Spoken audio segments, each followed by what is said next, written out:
आज के इस आर्टिकल में हम बात करेंगे कि ये जो राष्ट्रीय राजधानी दिल्ली का क्षेत्र है, ये दिल्ली सरकार के अंतर्गत भी आता है और साथ ही साथ इस पर जो हमारी केंद्र सरकार है उसका भी काफ़ी हद तक जो है नियंत्रण है, कंट्रोल है। यानी कि दिल्ली जो है पूरी तरीके से एक स्वतंत्र राज्य तो है नहीं, दिल्ली जो है एक केंद्र शासित प्रदेश है। तो इस क्षेत्र पर कुछ कानून जो है, यानी कि आप कह सकते हो कि अधिकतर कानून जो है वे दिल्ली सरकार के द्वारा बनाए जाते हैं, लेकिन कुछ कानून वे केंद्र सरकार के नियंत्रण में हैं। तो इस पर कई बार हमें विवाद देखने को मिलता है दिल्ली सरकार और केंद्र सरकार के बीच में। थर्ड एंड फाइनल राउंड, अब ये देखो मामला जो है अदालत में है और अब ये तीसरा और अंतिम दौर है और इसके माध्यम से ये जो है तय किया जाएगा कि भाई ये जो NCT है यानी कि नेशनल कैपिटल टेरिटरी है, इसके अंतर्गत जो है इसके पास यानी कि कितने अधिकार हैं और केंद्र सरकार के पास कितने अधिकार हैं। प्रोपोज्ड कॉन्स्टिट्यूशन बेंच, प्रस्तावित एक प्रस्तावित संवैधानिक पीठ, हियरिंग का मतलब है सुनवाई, शुड एंड द रैंगलिंग, रैंगल का मतलब होता है किसी बात को लेकर विवाद, किसी बात को लेकर तकरार, उसको हम बोलते हैं रैंगलिंग। ओवर का मतलब है को लेकर, किस बात के ऊपर। NCT's स्टेटस यानी कि नेशनल कैपिटल टेरिटरी का जो स्टेटस है वो क्या होना चाहिए, उसके ऊपर जो विवाद है केंद्र सरकार और दिल्ली सरकार के बीच में, तो ये विवाद जो है समाप्त हो जाना चाहिए। किस चीज़ के माध्यम से? ये जो प्रस्तावित एक सुनवाई होनी है, एक संवैधानिक पीठ बनाई गई है और इस संवैधानिक पीठ के द्वारा जो प्रस्तावित सुनवाई होनी है, उस सुनवाई के माध्यम से ये जो तकरार है NCT के दर्जे को लेकर, वो तकरार, वो विवाद समाप्त हो जाना चाहिए। द कॉम्प्लेक्सिटीज़, कॉम्प्लेक्सिटी इसका मतलब होता है जटिलताएं। Of the law governing, govern करने का मतलब होता है शासित करना। The national capital territory of Delhi, the complexities of the law यानी कि कानून की जटिलताएं। कौन सा कानून? वो कानून जो कि NCT पर लागू होता है। अब वो जो कानून है ना जो NCT पर लागू होता है वो काफ़ी जटिलताओं से भरा हुआ है। Will once again be under elaborate judicial focus, तो ये कानून जो है एक बार फिर से, विल वंस अगेन का मतलब है एक बार फिर से, बी अंडर, एलेबोरेट का मतलब होता है विस्तृत, जुडिशियल फोकस यानी कि एक बार फिर से ये कानून जो है न्याय के केंद्र बिंदु में होगा, यानी कि न्याय के द्वारा इस कानून को एक बार फिर से विस्तृत तरीके से परखा जाएगा। In what will be the third round of litigation, litigation का मतलब होता है मुकदमा, मुकदमेबाजी। इन द डिस्प्यूट का मतलब है विवाद। In what will be the third round of litigation यानी कि ये मुकदमेबाजी का तीसरा राउंड है, यानी कि ये जो विवाद है ना किन किन के बीच, dispute between the union government and the government of the NCT of Delhi, यानी कि ये जो दिल्ली गवर्नमेंट है और ये जो यूनियन गवर्नमेंट है इनके बीच जो विवाद चल रहा है ना, तो ये इस विवाद की मुकदमेबाजी का तीसरा राउंड है। अ कॉन्स्टिट्यूशन बेंच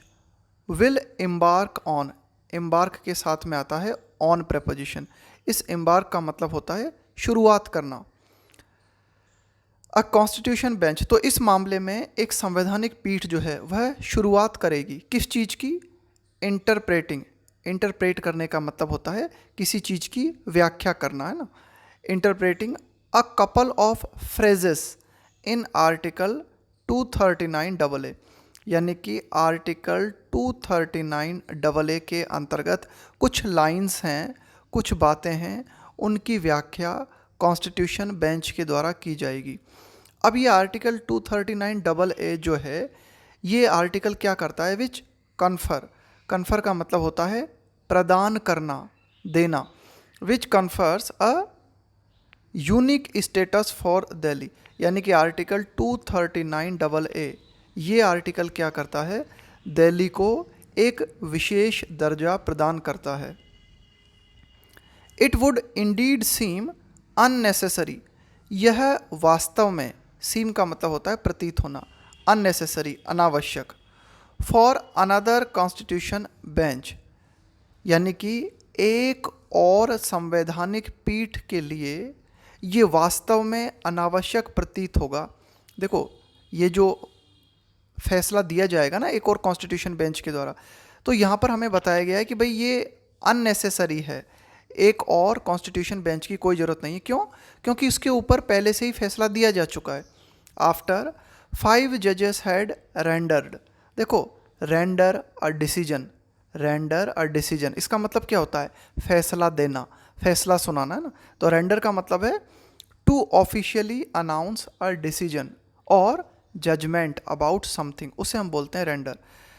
आफ्टर 5 जजेस हैड रेंडर्ड एन अथॉरिटेटिव, देखो अथॉरिटेटिव का मतलब होता है एक, आप कह सकते हो कि आधिकारिक pronouncement in 2018 on various questions that arose, ये अराइज की सेकंड फॉर्म होती है ना, अराइज का मतलब होता है खड़े होना, उठना, that arrows from article 239 AA, यानी कि आर्टिकल 239 AA से संबंधित, वेरियस का मतलब है विविध, कई सारे प्रश्न जो हैं वे खड़े हुए थे। और इन प्रश्नों के संबंध में 2018 में क्या किया गया था, एक कॉन्स्टिट्यूशन बेंच के द्वारा, जिसमें कि 5 जज थे, फैसला दिया गया था। और ये जो फैसला था ये आधिकारिक प्रोनाउंसमेंट है ना, कि भाई ये जो फैसला सुनाया गया था, प्रोनाउंस किया गया था। तो कुल मिला के जब 2018 में 5 जो जजेस थे उनकी पीठ के द्वारा फैसला दे दिया गया था, तो फिर एक और पीठ निर्मित करना और उसके द्वारा फैसला देना ये अननेसेसरी होगा।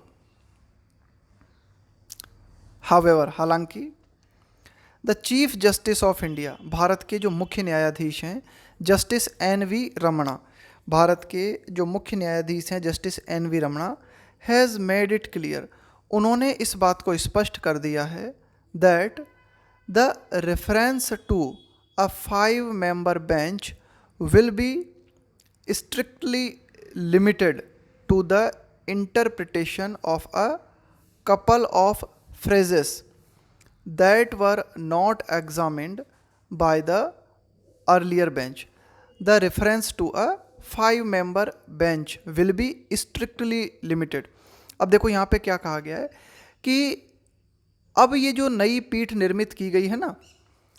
The reference to a 5-member bench will be strictly limited, तो यानी कि ये जो नई पीठ निर्मित की गई है, स्ट्रिक्टली मतलब बहुत ही सख्त रूप से,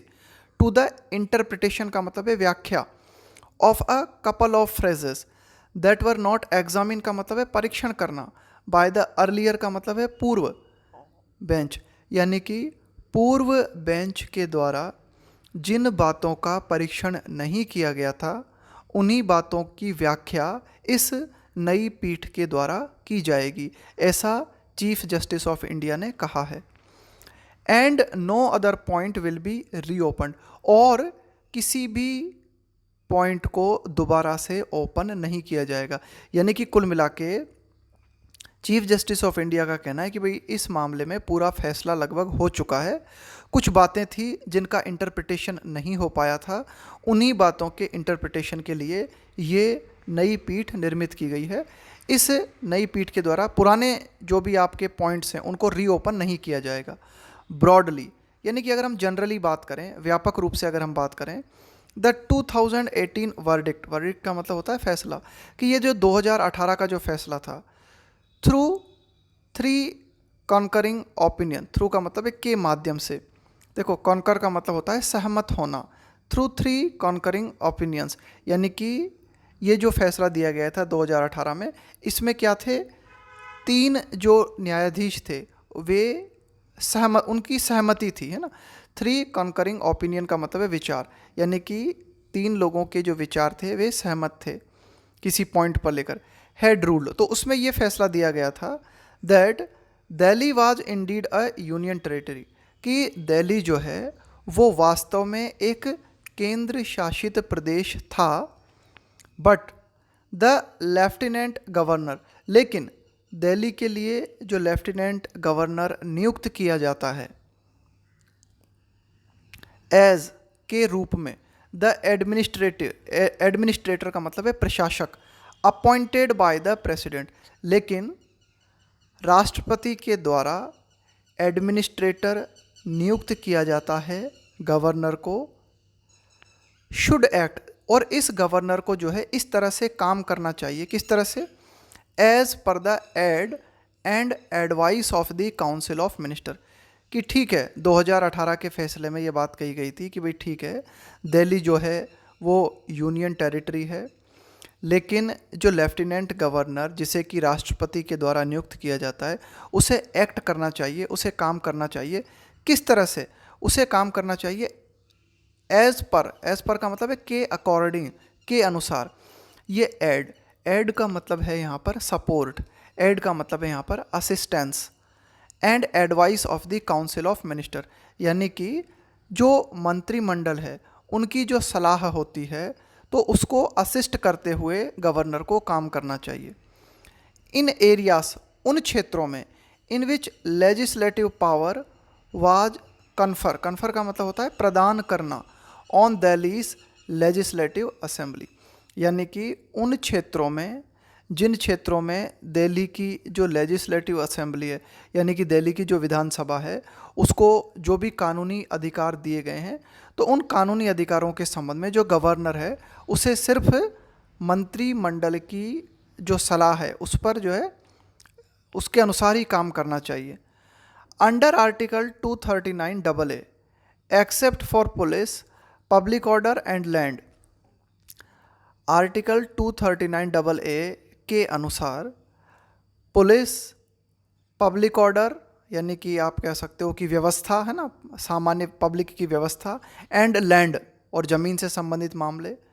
the Delhi assembly can make law on all other matters in the state, यानी कि इन मुद्दों को छोड़कर, कौन कौन से मुद्दे हैं, पुलिस का मुद्दा है, पब्लिक ऑर्डर और लैंड, इन विषयों को छोड़कर जो दिल्ली की विधानसभा है वह अन्य सभी मामलों पर कानून बना सकती है in the state. And concurrent list का मतलब है संघ सूची, यानी कि वो सूची जिस पर राज्य और केंद्र दोनों कानून बना सकते हैं। एंड कॉन्करेंट लिस्ट, आगे देखते हैं, इन सो फार एज, देखो इस फ्रेज को देखना ध्यान से, इन सो फार एज का मतलब होता है to the extent, in so far as का मतलब होता है टू द एक्सटेंट दैट, कि किस सीमा तक, टू द एक्सटेंट दैट यानी कि कौन कितनी लिमिट तक, किस सीमा तक, in so far as such matter is applicable to union territories. अब ये मामला जो है वो ये है कि अगर हम संघ सूची की बात करें तो किस सीमा तक, संघ सूची की अगर हम बात करें तो किस सीमा तक कुछ मामले हैं वे यूनियन टेरिटरीज पर लागू होते हैं ना, एप्लीकेबल का मतलब है लागू होना। The mandate of the hearing, अब ये जो हियरिंग होनी है कोर्ट की, ये जो हियरिंग होनी है, the mandate of the hearing is to declare, यानी कि इस सुनवाई का जो काम है वो काम है इस बात की घोषणा करना। मैंडेट का मतलब होता है एन ऑफिशियल ऑर्डर और रिक्वायरमेंट टू डू समथिंग। तो कुल मिला के ये जो संवैधानिक पीठ है इसे क्या करना है, इसे इस बात की घोषणा करना है, व्हाट दिस फ्रेज मीन, कि इस फ्रेज का मतलब क्या है, in so far as such matter is applicable to union territories. ये जो फ्रेज है ना इसका क्या मतलब है भाई, ये आर्टिकल 239 AA के तहत ये बात लिखी गई है, उसमें ये कहा गया है कि भाई पुलिस, पब्लिक ऑर्डर और लैंड को छोड़कर दिल्ली जो विधानसभा है वो अन्य सभी मामलों पर कानून बना सकती है। और अगर हम संघ सूची की बात करें, यानी कि समवर्ती सूची है ना, संघ सूची नहीं, इसको हम कहेंगे समवर्ती सूची है ना, कॉन्करेंट लिस्ट, यानी कि जिस पर दोनों कानून बना सकते हैं ना। इन सो फार एज का मतलब मैंने आपको बताया टू द एक्सटेंट दैट है ना, मतलब उस सीमा तक, such matter is applicable to union territories, यानी कि कॉन्करेंट लिस्ट्स के अंतर्गत जो भी विषय आते हैं उन विषयों पर भी जो है दिल्ली की विधानसभा कानून बना सकती है कि भाई वे कहाँ तक जो है यूनियन टेरिटरीज पर लागू होते हैं। तो कुल मिला के ये जो लाइन है ना, इस लाइन का ही मतलब जो है अगली जो पीठ निर्मित की गई है उसको बताना है। वाट दिस फ्रेज मीन्स, कि भाई इस फ्रेज का मतलब क्या है। And whether it is one more limitation, limitation का मतलब है कि भाई आपकी ये लिमिट है, आप इससे ज़्यादा नहीं कर सकते। On Delhi's legislative and by extension, extension का मतलब होता है और विस्तार करना किसी चीज़ का। एग्जीक्यूटिव पावर्स, एग्जीक्यूटिव पावर का मतलब होता है कार्यकारिणी शक्ति, यानी कि आपकी शासन से जुड़ी हुई शक्ति है ना, आपकी शासनात्मक शक्ति या फिर कार्यकारिणी शक्ति। तो कुल मिला के इस लाइन का ही मतलब अदालत को बताना है। और वेदर इट इज़ है ना, कि और ये भी क्लियर करना है कि भाई कहीं ऐसा तो नहीं कि जो दिल्ली लेजिस्लेटिव है, यानी कि दिल्ली की जो विधानसभा है उसका मतलब उसके पास और लिमिटेशन तो नहीं है इस संबंध में, कि भाई एग्जीक्यूटिव पावर्स पे लिमिटेशन तो नहीं है उसकी। द 2018 रूलिंग, 2018 का जो फैसला है, लिमिटेड, इसने सीमित कर दिया लेफ्टिनेंट गवर्नर्स डोमेन का मतलब है एरिया, क्षेत्र, यानी कि 2018 के फैसले ने लेफ्टिनेंट गवर्नर का जो क्षेत्र है उसको सीमित कर दिया 2018 के फैसले ने, बाय मेकिंग इट क्लियर, इस बात को स्पष्ट करते हुए that not every decision required his concurrence, concurrence का मतलब है सहमति, यानी कि प्रत्येक मामले में लेफ्टिनेंट गवर्नर की सहमति जरूरी नहीं है। ये बात 2018 के फैसले में क्लियर कर दी गई। इट हैड कॉशन्ड, 2018 में जो फैसला दिया गया था उसमें इट हैड कॉशन्ड अगेंस्ट, यानी कि कहा गया था उस फैसले में कि इस बात के प्रति सावधानी रखना जरूरी है। किस बात के खिलाफ सावधानी रखना जरूरी है? द नोशन, नोशन का मतलब होता है विचार, या आप कह सकते हो नोशन का मतलब है धारणा, इम्प्रेशन है ना, नोशन का मतलब है इम्प्रेशन, प्रभाव। Notion of representative democracy being negated, देखो निगेट का मतलब होता है किसी चीज़ को नकारना, रिप्रेजेंटेटिव डेमोक्रेसी है ना, प्रतिनिधि लोकतंत्र। तो 2018 के फैसले ने कहा था कि भाई ये इम्प्रेशन जाता है, क्या इम्प्रेशन जाता है कि आप जो रिप्रेजेंटेटिव डेमोक्रेसी है उसे नकार रहे हो यदि if legitimate decisions of the council of ministers, यानी कि काउंसिल ऑफ मिनिस्टर्स, मंत्रिमंडल के द्वारा जो भी कानूनी डिसीजंस लिए जाते हैं उन कानूनी डिसीजंस को ब्लॉक किया जाता है, उन कानूनी डिसीजंस को रोका जाता है, merely only because the lieutenant governor had a different view, यानी कि जो गवर्नर है उसके कुछ अलग विचार हैं और उन अलग विचारों के कारण लेफ्टिनेंट गवर्नर यदि काउंसिल ऑफ मिनिस्टर्स के जो डिसीजंस हैं उनको ब्लॉक करता है तो इससे ये नोशन जाता है, ये इम्प्रेशन जाता है कि आप रिप्रेजेंटेटिव डेमोक्रेसी को नकार रहे हो। तो इस बात के प्रति अदालत ने चेताया था 2018 के डिसीजन में। The lieutenant governor's power to refer any matter on which he disagreed with the elected regime did not mean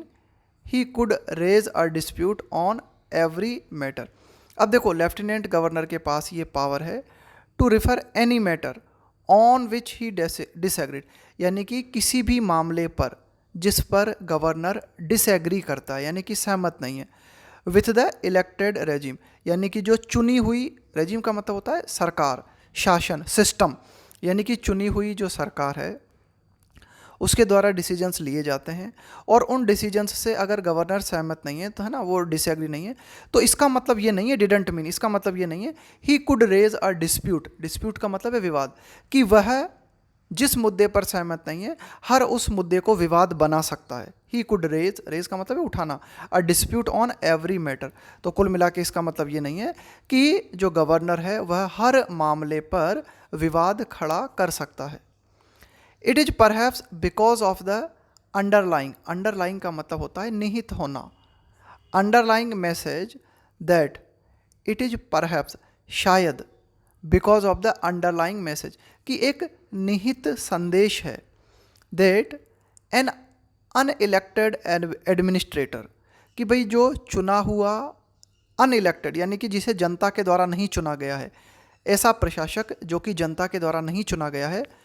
should not undermine. Undermine का मतलब होता है किसी के महत्व को कम करना, कमज़ोर करना, है ना, किसी के महत्व को घटाने का प्रयास करना। Should not undermine an elected administration. तो कुल मिला के यहाँ पर हमें बताया गया है कि शायद यह एक निहित संदेश है कि जो अनइलेक्टेड एडमिनिस्ट्रेटर होता है, यानी कि ऐसा प्रशासक जिसे जनता के द्वारा नहीं चुना गया है, उसे कमज़ोर करने की कोशिश नहीं करनी चाहिए। किस चीज़ को? इलेक्टेड एडमिनिस्ट्रेशन, यानी कि चुना हुआ जो प्रशासन है जनता के द्वारा, उस चुने हुए प्रशासन को अंडरमाइन करने की कोशिश अनइलेक्टेड एडमिनिस्ट्रेटर के द्वारा नहीं की जानी चाहिए। That the centre badly wanted a fresh reference to another constitution bench, है ना, और इसी मामले के संबंध में जो केंद्र सरकार है वो बुरी तरीके से चाहती है ना, मतलब बहुत ही ज़्यादा चाहती है। बैडली वांटेड का मतलब है आप किसी चीज़ को बहुत ही ज़्यादा चाहते हो। A fresh reference to another constitution bench, और दूसरी जो संवैधानिक पीठ है उसके माध्यम से केंद्र सरकार जो है चाहती है कि इसी पॉइंट को दोबारा से देखा जाए। इट इज़ इंडीड ट्रू, ये वास्तव में सत्य है, that a split verdict. Split verdict का मतलब, स्प्लिट का मतलब क्या होता है? कोई चीज़ जो विभाजित है ना, दो भागों में विभाजित है, उसको कहेंगे स्प्लिट वर्डिक्ट। का मतलब है ऐसा फैसला जिसमें जिन जजेस ने फैसला दिया है वे पूरी तरीके से एकमत नहीं है, वे पूरी तरीके से सहमत नहीं, उसे बोलते हैं split verdict. By a two जज बेंच ऑन द क्वेश्चन, कि ये वास्तव में बिल्कुल ट्रू है, दैट अ स्प्लिट वर्डिक्ट, कि भाई एक विभाजित जो फैसला दिया गया बाय अ टू जज बेंच, है ना, दो सदस्यों की, दो न्यायाधीशों के द्वारा, ऑन द क्वेश्चन, इस सवाल पर, वेदर सर्विसेज, सेवाओं की अगर हम बात करें, fail under the union governments domain और द एनसीटी गवर्नमेंट, कि जो सर्विसेज, जो सेवा क्षेत्र है, ये केंद्र सरकार के अंतर्गत आता है या फिर एनसीटी गवर्नमेंट के अंतर्गत आता है। तो इस मुद्दे के ऊपर, इस बात के ऊपर दो जज की जो बेंच है उसने स्प्लिट वर्डिक्ट दिया। हैज़ फ्लैग्ड, तो कुल मिला के इस फैसले ने इस बात को चिन्हित किया, the absence of a determination, यानी कि ये जो फैसला दिया गया था इसमें डिटर्मिनेशन का अभाव था। In the constitution determination, absence of a determination in the constitution bench verdict on the question, इस सवाल के ऊपर, whether entry 41 of the state list services, यानी कि एंट्री 41, इसके अंतर्गत क्या कहा गया है? इस एंट्री 41 में क्या चीज़ है? स्टेट लिस्ट सर्विसेज, यानी कि ये जो है राज्य सूची है, और इस राज्य सूची में विभिन्न तरह की सर्विसेज आती हैं। तो ये जो स्टेट लिस्ट सर्विसेज है is within the NCT's executive, ये एनसीटी के कार्यकारिणी शक्ति में है, एंड लेजिस्लेटिव डोमेन, है ना, कि भाई क्या ये एंट्री 41 के तहत जो राज्य सूची के अंतर्गत जो सर्विसेज हैं, कि क्या वे एनसीटी की कार्यकारिणी शक्ति और उसके कानूनी क्षेत्र के अंतर्गत आती हैं या नहीं आती हैं। Entry 41 is not one of that excluded area of legislation by the Delhi Assembly, but it has been argued entry 41 is not one of that excluded, exclude का मतलब है जिसको शामिल नहीं किया गया है, areas of legislation by the Delhi Assembly, कि एंट्री 41 जो है एकमात्र क्षेत्र नहीं है, लेजिस्लेशन का मतलब है कानूनी, कि एकमात्र कानूनी क्षेत्र नहीं है जिसको एक्सक्लूड किया गया है। But it has been argued, लेकिन ये भी आर्ग्यू किया गया है, इस बात के लिए भी तर्क दिया गया है, that there are no services under the Delhi government, कि दिल्ली सरकार के अंतर्गत कोई भी सेवाएं नहीं आती हैं, ये आर्ग्यू किया गया है। And therefore it was not a matter applicable to the NCT at all, और इस तरह से ये कहा गया है कि भाई ये एक ऐसा मामला है जो एनसीटी पर किसी भी तरह से एप्लीकेबल नहीं होता। सेटलिंग दिस रिमेनिंग क्वेश्चन, तो ये जो प्रश्न बचा हुआ है, कुल मिला के इस प्रश्न को सॉल्व करना है कि भाई ये जो एंट्री 41 है इसके तहत जो सर्विसेज की बात की गई है, तो ये दिल्ली सरकार के अंतर्गत ही आती है बात पूरी तरीके से या नहीं। सेटलिंग का मतलब है हल करना, सॉल्व करना। दिस रिमेनिंग क्वेश्चन, कि ये जो बचा हुआ सवाल है, इस बचे हुए सवाल को सॉल्व करना। Should give a coitus, coitus का मतलब है शांत कर देना किसी चीज़ को पूरी तरीके से। टू द एंडलेस, एंडलेस का मतलब है जिसका अंत नहीं आ रहा, जो समाप्ति नहीं हो रही। रैंगलिंग का मतलब है तकरार, है ना, तकरार या किसी बात को लेकर जो विवाद होता है उसको बोलेंगे wrangling. Between the Modi government at the centre and the Kejriwal regime का मतलब है शासन, है ना, सरकार इन दिल्ली। तो कुल मिला के ये जो बचा हुआ प्रश्न है, ये बचा हुआ प्रश्न अगर सॉल्व हो जाता है तो इसके माध्यम से मामला शांत हो जाना चाहिए। Should give a quietus to the endless wrangling, कि ये जो एंडलेस तकरार हमें देखने को मिल रही है मोदी गवर्नमेंट के बीच में और केजरीवाल सरकार के बीच में, ये इस प्रश्न के सेटलमेंट होने के साथ ही समाप्त होनी चाहिए।